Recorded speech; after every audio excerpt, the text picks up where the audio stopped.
बहुत समय पहले की बात है।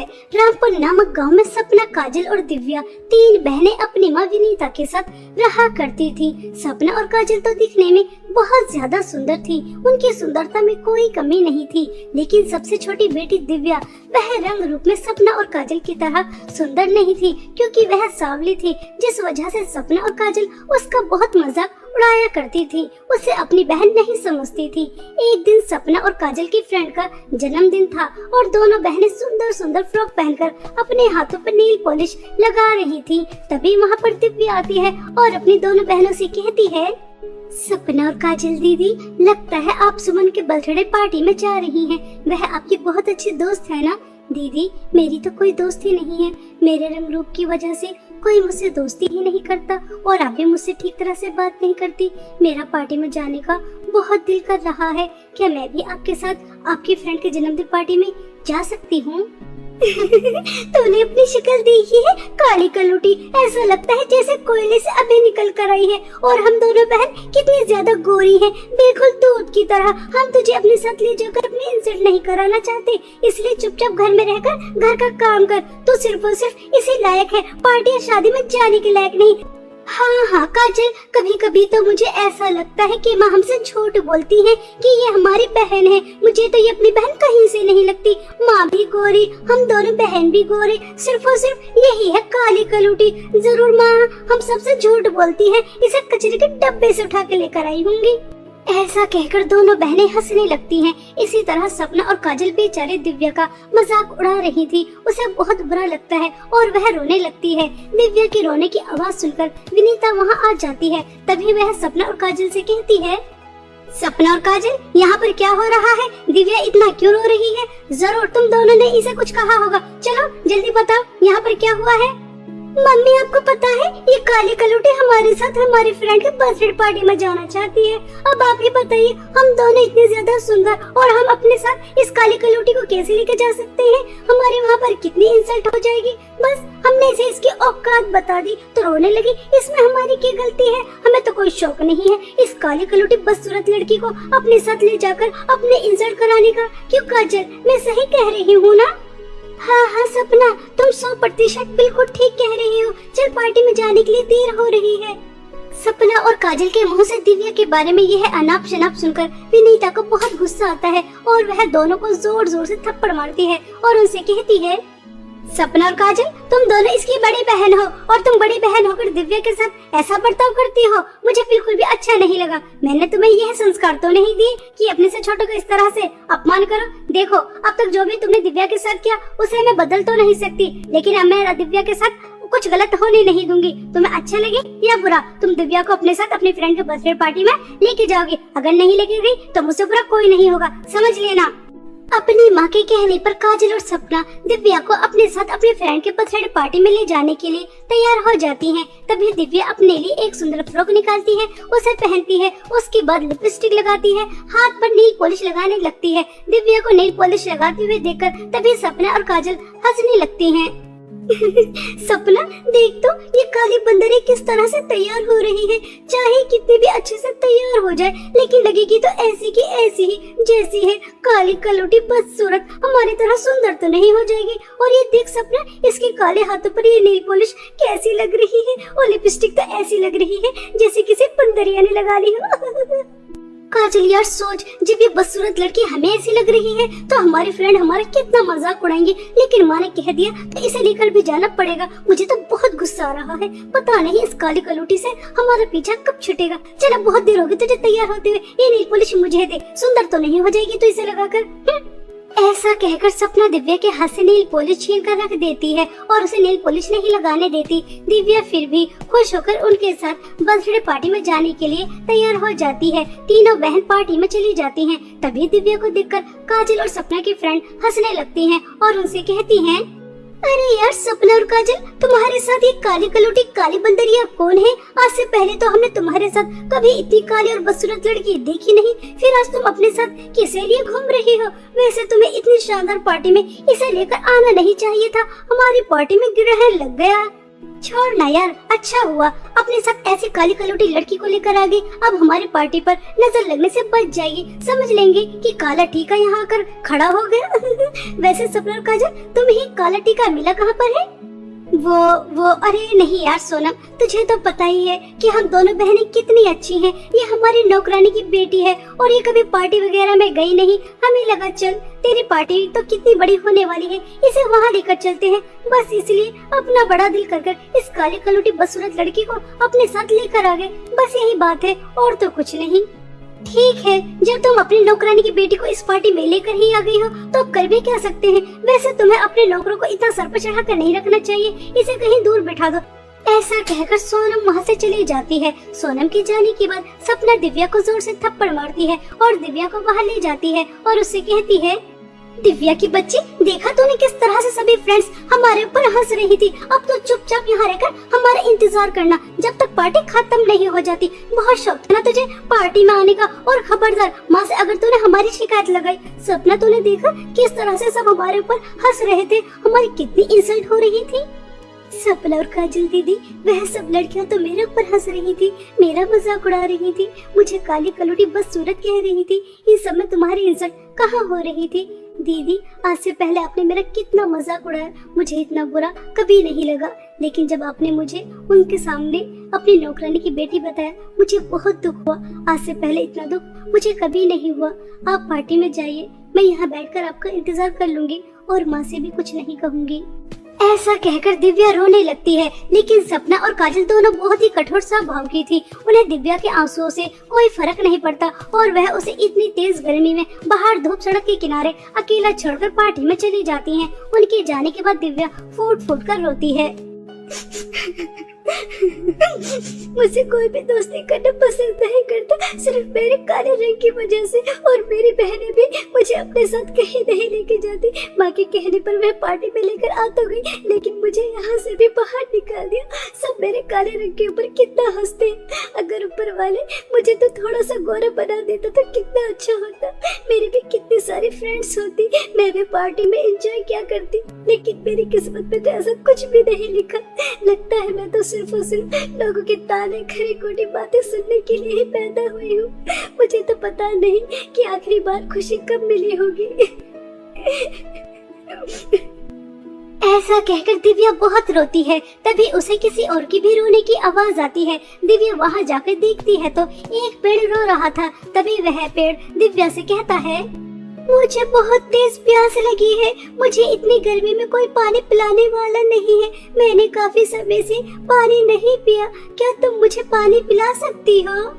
दिव्या तुरंत नदी के पास जाती है, वहाँ से एक घड़े में पानी लेकर आती है और पेड़ को पानी पिला देती है। उसके बाद दिव्या थोड़ा और आगे चलती है तो एक बूढ़ी औरत के पास बहुत सारा सामान था, उनसे चला भी नहीं जा रहा था। तभी दिव्या उनके पास जाती है, उनकी पोटली का सारा सामान अपने सर पर रखती है और उनके घर तक उन्हें छोड़कर आती है। तभी वह बूढ़ी औरत दिव्या से कहती है, बेटा तुम कितनी अच्छी हो, तुमने मेरी कितनी मदद की, मेरा इतना सारा सामान मेरे घर तक लेकर आई। तुम बहुत अच्छी हो, तुम्हारा दिल बहुत सुंदर है, वरना आज के टाइम में कौन किसकी मदद करता है। मैंने देखा किस तरह से तुमने उस सूखे पेड़ को पानी पिलाया, उसकी मदद की और उसके बाद मेरी भी मदद की। तुम्हारा दिल बिल्कुल शीशे की तरह साफ है।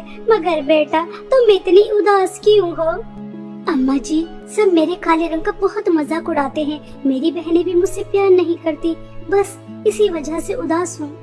बेटा तुम इतनी उदास क्यों होती हो? मैं तुम्हें अपने जादुई सोने और चांदी के नेल पॉलिश के कुएं के पास लेकर चलती हूँ, आओ मेरे साथ चलो। ऐसा कहकर वह बूढ़ी औरत दिव्या को अपने साथ जंगल में बने एक कुएं के पास लेकर जाती है, जिसके अंदर से बहुत सुंदर सुंदर जादुई सोने और चांदी की नेल पॉलिश निकल कर आती है। तभी वह बूढ़ी औरत एक एक जादुई सोने और चांदी की नेल पॉलिश दिव्या को देती है और उससे कहती है, बेटा जादुई चांदी की नेल पॉलिश लगाने से तुम बहुत ज्यादा सुंदर हो जाओगी। और जादुई सोने की नेल पॉलिश, इस जादुई सोने की नेल पॉलिश को जो भी कोई लगाता है, अगर कोई चल नहीं सकता, हाथ उठा नहीं सकता, वह लगाएगा तो उसके हाथ पैर बिल्कुल ठीक हो जाएंगे। यह लो दोनों नेल पॉलिश तुम अपने पास रखो। तुम्हें जादुई कुएं की सोने चांदी की नेल पॉलिश सिर्फ और सिर्फ इसलिए मिल रही है क्योंकि तुम बहुत अच्छी हो, हमेशा दूसरों की मदद करती हो। इन्हें अपने पास रखना, हमेशा खुश रहना, ऐसे ही दूसरों की मदद करते रहना बेटा।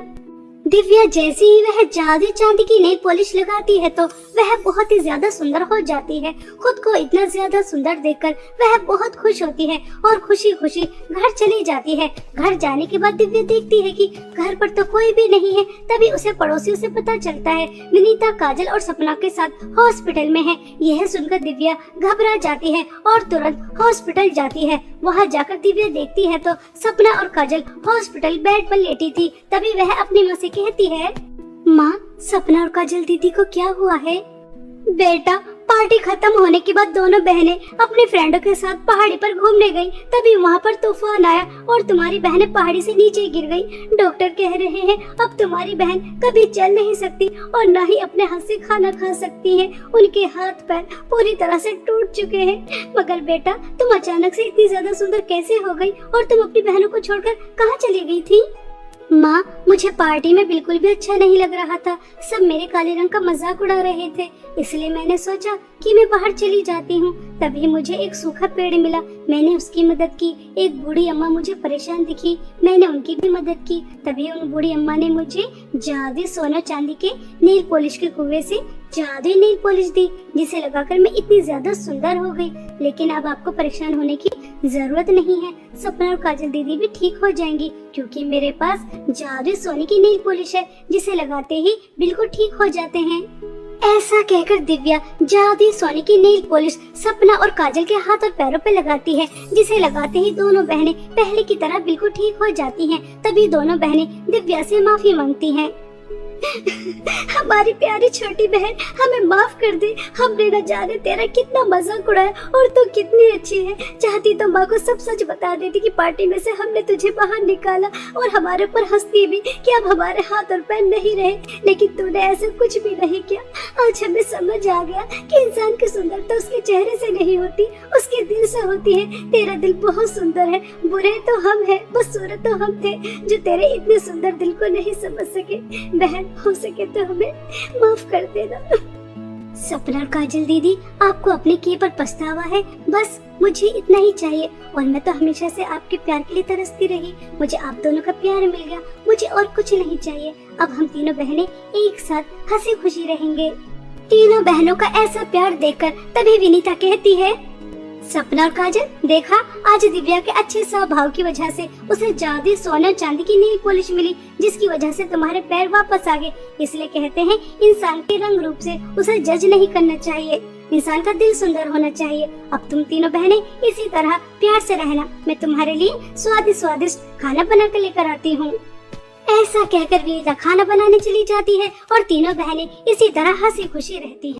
बहुत समय पहले की बात है। सोनापुर नामक गांव में दो जुड़वा बहनें टीना और मीना अपनी माँ कावेरी के साथ रहा करती थी। टीना और मीना कहने के लिए तो जुड़वा बहनें थी, लेकिन दोनों में जमीन और आसमान का फर्क था। क्योंकि जहाँ मीना परियों की तरह सुंदर थी, उसके सुनहरे लंबे घने बाल, रंग दूध की तरह सफेद, नीली नीली बड़ी बड़ी आंखें, उसकी सुंदरता में कोई कमी नहीं थी। वहीं दूसरी तरफ टीना सांवली थी, जिस वजह से लोग उसका बहुत मजाक उड़ाया करते थे। एक तरफ मीना की तारीफ करते करते नहीं थकते थे, तो दूसरी तरफ टीना का मजाक उड़ाते उड़ाते नहीं थकते थे। ऐसे ही एक दिन दोनों बहनें पड़ोस में सरिता आंटी की बेटी के बर्थडे पार्टी में जाती हैं। वहां जाने के बाद टीना को देखते ही सब उसके ऊपर हंसने लगते हैं और आपस में बातें करने लगते हैं। सरिता बहन, यह कावेरी की दोनों जुड़वा बेटियां हैं ना, टीना और मीना। देखो तो, कहने के लिए जुड़वा, लेकिन दोनों में कितना ज्यादा फर्क है। एक कितनी ज्यादा सुंदर तो दूसरी कितनी ज्यादा बदसूरत, काली कलौटी, एक उजाला तो दूसरी काली रात, अंधेरा ही हो जाए। औरतें हो लड़कियां हो, सब टीना को देखकर उसका बहुत मजाक उड़ा रहे थे, उसके ऊपर हंस रहे थे। तभी मीना के पास सरिता की बेटी सोनी आती है और वह मीना से कहती है, अरे यार मीना, तुझे भी क्या जरूरत थी इस काली कलूटी को यहाँ पर लेकर आने की। पूरी पार्टी में ग्रहण लगा दिया, मनहूसियत से फैला दी। मैं तो सिर्फ तुझसे दोस्ती रखती हूँ, तेरी इस काली कलूटी बहन से नहीं। यहाँ पर क्यों लेकर आई है मेरे जन्मदिन पार्टी में? यार इसे यहाँ से भगा दे, मुझे काले लोग बिल्कुल भी पसंद नहीं है, ये तो तुझे पता है ना। सोनी यार, मैं भी कहाँ पसंद करती हूँ इस काली कलूटी को। मैं तो इसे अपने साथ कहीं लेकर भी जाना पसंद नहीं करती। जब भी इसे अपने साथ कहीं लेकर जाती हूँ मेरी तो बहुत इंसल्ट होती है, शर्मिंदगी से मेरा सर नीचे झुक जाता है। लेकिन क्या तुम मेरी मम्मी के स्वभाव के बारे में नहीं जानती? अगर इसे कहीं अपने साथ नहीं लेकर जाती तो वे मेरी बहुत पिटाई करती है। बस पिटाई से बचने की वजह से इस काली कलूटी को अपने साथ रखती हूँ। देख मीना यार, अगर तू इस काली कलूटी का पीछा नहीं छोड़ सकती तो सॉरी यार, मुझे कहते हुए अच्छा तो नहीं लग रहा, लेकिन तुम्हें मेरी पार्टी को छोड़कर इस काली कलूटी के साथ जा सकती है, क्योंकि अभी बहुत बड़े बड़े गेस्ट आने वाले हैं और जब वो इस काली कलूटी के बारे में पूछेंगे तो हमारी कितनी इंसल्ट होगी। ऐसा कहकर सोनी टीना के साथ मीना को भी अपने जन्मदिन पार्टी से भगा देती है। यह देखकर मीना आग बबूला हो जाती है और गुस्से में तिनतिनाकर घर आती है और अपनी माँ से कहती है, मम्मी मम्मी, अब आप चाहे मेरी कितनी भी पिटाई करो, चाहे मुझे घर से निकाल दो, लेकिन अब मैं इस काली कलूटी के साथ कहीं नहीं जाऊंगी, उसे अपने साथ नहीं रखूंगी। आप जानती हो आज इसकी वजह से मेरी कितनी ज्यादा इंसल्ट हुई है। मैं तो किसी को मुंह दिखाने के काबिल नहीं बची। सोनी ने मुझे अपनी पार्टी से सबके सामने धक्के मार के निकाला है, सिर्फ इस काली कलूटी की वजह से। वो मेरी कितनी अच्छी दोस्त थी, अगर आप मुझे इसके साथ वहाँ नहीं भेजती तो मेरी इतनी इंसल्ट नहीं होती। मम्मी आपको क्या मिलता है मेरी इंसल्ट कराने में? मीना, इन सब में तो मुझे तुम्हारी इंसल्ट होते हुए कहीं भी नजर नहीं आ रही। पार्टी में सब औरतें तुम्हें देखकर कितना ज्यादा खुश हो रही थी, तुम्हारी कितनी तारीफ कर रही थी, तुम्हारे सुंदर बालों की, तुम्हारी नीली नीली आंखों की। अगर किसी की इंसल्ट हो रही थी तो वो सिर्फ मैं थी। सब मुझे काली कलूटी, अमावस की रात, काली बंदरिया, पता नहीं किस किस नाम से पुकार रहे थे। और मीना, तुम जानती हो जब वह सब लड़कियां, औरतें मेरे रंग रूप का मजाक उड़ा रही थी तो मुझे कैसा लग रहा था? तुम जानती हो, जैसे कि मेरा कोई अस्तित्व ही ना हो। क्या सुंदरता ही सब कुछ होती है? लोगों को दूसरों के अंदर कमियां निकालकर उन्हें नीचा दिखाकर आखिर मिलता क्या है? हाँ टीना की बच्ची काली कलूटी, सुंदरता ही सब कुछ होती है। सुंदर लोग ही सबको पसंद आते हैं, बस सूरत लोग किसी को पसंद नहीं आते। मीना तुम गलत हो, इंसान की सुंदरता ही सब कुछ नहीं होती। इंसान का दिल भी अच्छा होना चाहिए। अगर वह दिल से काला है तो उसकी सुंदरता किसी काम की नहीं। मैं अपनी टीना बेटी का दिल बहुत अच्छी तरह से जानती हूँ। मेरी बेटी बहुत सुंदर है क्योंकि उसका दिल बहुत ज्यादा सुंदर है, हमेशा दूसरों की मदद करती है, कभी किसी का दिल नहीं दुखाती। और मीना, जितनी जल्दी हो सके तुम भी इस बात को समझ लो कि सुंदरता ही सब कुछ नहीं होती। समझ आ रही है? चलो हाथ मुंह धो लो, मैं खाना लगा देती हूँ। ऐसा कहकर कावेरी वहाँ से चली जाती है और ऐसे ही समय बीत रहा था और एक दिन कावेरी के पास उसकी बहन का फोन आता है। तभी वह दौड़ी दौड़ी अपनी दोनों बेटियों के पास आती है और उनसे कहती है, तुम दोनों समय पर तैयार रहना। अभी जमुना दीदी का फोन आया था, वह बता रही थी इतने सालों से जो राजमहल बंद था अब उसकी रानी विदेश से अपने बेटे के साथ वापस आ रही है और वह बहुत बड़ी पार्टी भी दे रही है। उन्होंने सभी को इनवाइट किया है, शाम को जाना है, अच्छे से तैयार हो जाना, ठीक है? ऐसा कहकर कावेरी वहाँ से चली जाती है और दोनों बहनें शाम की पार्टी के लिए तैयार होने के लिए अपने रूम में जाती हैं। तभी हंसते हुए मीना टीना से कहती है, काली कलूटी, काली बंदरिया, एक बार तो अपनी शक्ल आईने में तो देख। यह रेड लिपस्टिक लगाकर तो कितनी ज्यादा बदसूरत लग रही है। और वैसे भी तो कितनी भी अच्छी लिपस्टिक लगा ले, कितने भी अच्छे से तैयार हो जा, लेकिन लगेगी तो बिल्कुल वैसी की वैसी ही जैसी है, बदसूरत की बदसूरत। मेरी तरह सुंदर नहीं हो जाएगी। अभी देख, मैंने मेकअप भी नहीं किया, लिपस्टिक भी नहीं लगाई, ड्रेसअप भी नहीं की, फिर भी कितनी ज्यादा सुंदर लग रही हूँ। वैसे मैं तुझे फ्री में एक एडवाइस दूं, अगर मेरी बात माने तो। हाँ मीना बताओ, तुम मुझे क्या एडवाइस देना चाहती हो? देखिए तो तू अच्छी तरह से जानती है कि तू काली कलूटी बदसूरत है। तुझे देखना कोई पसंद नहीं करता, बल्कि तेरे ऊपर सब हंसते हैं, तेरा कितना मजाक उड़ाते हैं। अगर तू चाहती है कि पार्टी में तेरा कोई मजाक ना उड़ाए, सब तेरे ऊपर ना हंसे, तो मेरी बात मान, तो पार्टी में जाना कैंसिल कर दे। क्योंकि तूने कुछ दिन पहले देखा ही था सोनी के बर्थडे पार्टी में सब तेरे ऊपर कितना हंस रहे थे। मैं तो बस तेरे भले के लिए कह रही हूँ, क्योंकि ये पार्टी वगैरह बदसूरत लोगों के लिए नहीं होती, सिर्फ सुंदर लोगों के लिए होती है, जैसे कि मैं सुंदर हूँ। मीना, कुछ भी कहो, लेकिन आज तुमने बिल्कुल 100% बात बिल्कुल सही कही है। मेरी वजह से तुम्हारी और माँ की बहुत इंसल्ट होगी और सब मेरा मजाक भी उड़ाएंगे। और जब सब मेरा मजाक उड़ाते हैं, मेरे ऊपर हंसते हैं, तो मेरा आत्मविश्वास बहुत कम हो जाता है। इसलिए मैं पार्टी में नहीं जाऊंगी। टीना के इतना कहते ही मीना बहुत ज्यादा खुश हो जाती है और वह बहुत अच्छे से तैयार होकर अपनी माँ के साथ पार्टी में जाने लगती है। अपनी माँ और बहन के पार्टी में जाने के बाद टीना खुद को आईने में देखकर बहुत ज्यादा फूट फूट कर रोती है। आज मैं अपने रंग रूप की वजह से इतनी बड़ी पार्टी में नहीं गई। सब वहाँ पर कितना एंजॉय कर रहे होंगे, बस मुझे छोड़कर। अगर मैं भी सुंदर होती, काली नहीं होती, तो कोई मेरा मजाक नहीं उड़ाता, मेरे ऊपर हंसता नहीं, तो कितना अच्छा होता। मगर ऐसा नहीं है, हकीकत ये नहीं है। मैं काली हूँ, सुंदर नहीं हूँ, मगर क्या मुझे ऐसी लड़कियों को जीने का कोई अधिकार नहीं? क्या मुझे पार्टी शादी में जाने का कोई अधिकार नहीं? मैं खुश नहीं रह सकती। मुझे दुखी करने में, मुझे नीचे दिखाने में आखिर दुनिया वालों को क्या मिलता है? वो मुझे खुश क्यों नहीं रहने देते? ऐसा कहकर टीना बहुत ज्यादा फूट फूट कर रो रही थी। तभी टीना को बाहर से किसी के रोने की आवाज आती है। टीना तुरंत बाहर जाकर देखती है तो एक बूढ़ी औरत रो रही थी। तभी टीना उनसे कहती है, अरे अम्मा जी, आप क्यों रो रही हैं? आखिर क्या परेशानी है? बेटा, मैं इस गांव की नहीं हूँ, आँखों से थोड़ी कमजोर हूँ, चलती चलती रास्ता भटक गई। क्या तुम मुझे मेरे घर तक पहुँचा सकती हो? जी बिल्कुल अम्मा जी, मैं आपको आपके घर तक सही सलामत पहुंचा दूंगी, चलिए। ऐसा कहकर टीना उस बूढ़ी औरत के साथ चलने लगती है। तभी उसे रास्ते में एक जख्मी खरगोश मिलता है, जिसे देखकर टीना कहती है, अम्मा जी, आप थोड़ी देर के लिए यहाँ बैठ जाइए, एक खरगोश बहुत ज्यादा जख्मी है, मैं उसकी मदद कर आती हूँ।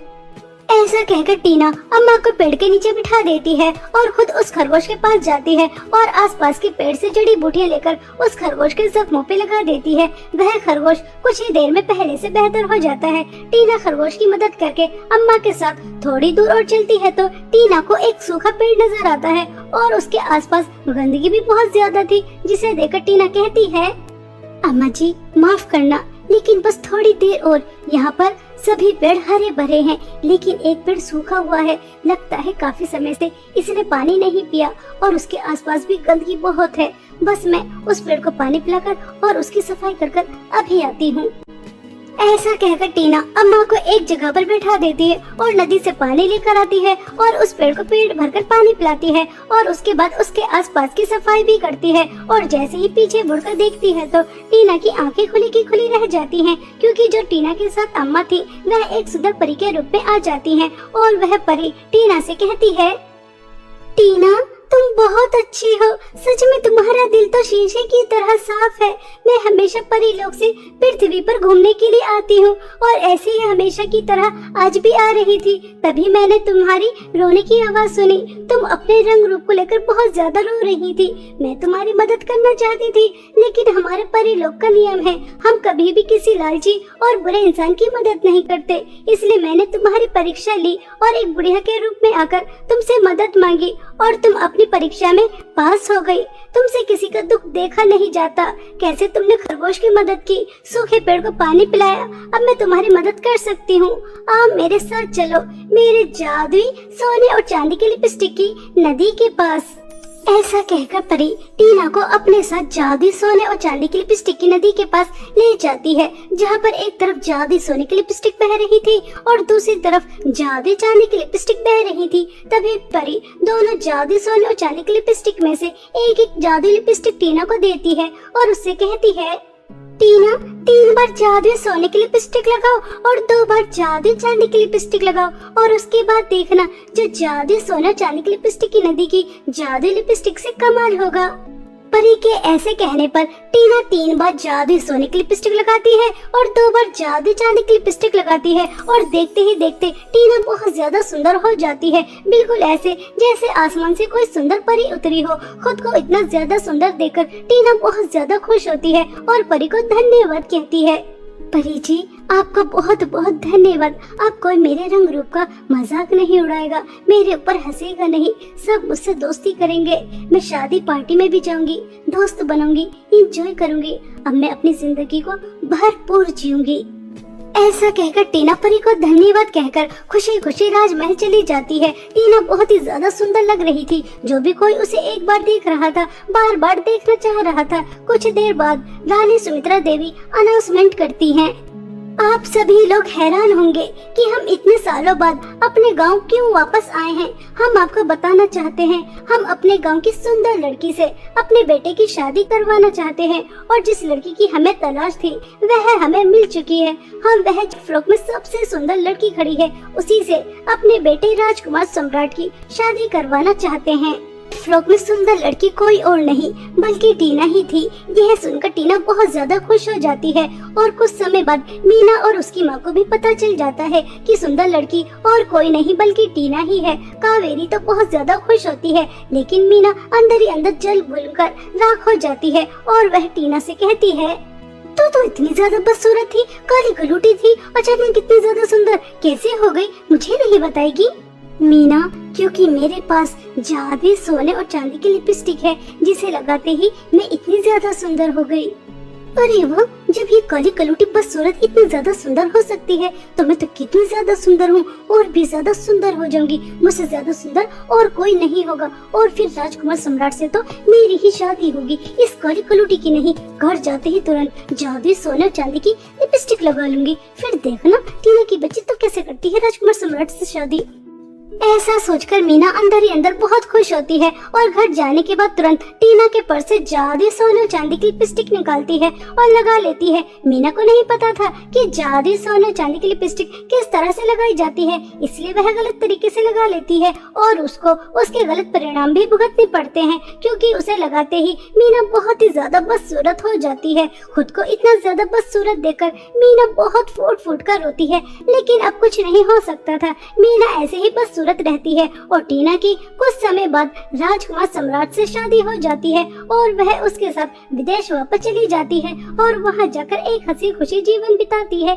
इसी तरह टीना के अच्छे स्वभाव की वजह से उसकी जिंदगी में खुशियां ही खुशियां आ गई, और वहीं दूसरी तरफ मीना के बुरे स्वभाव, घमंड और लालच की वजह से उसकी जिंदगी में अंधेरा ही छा गया।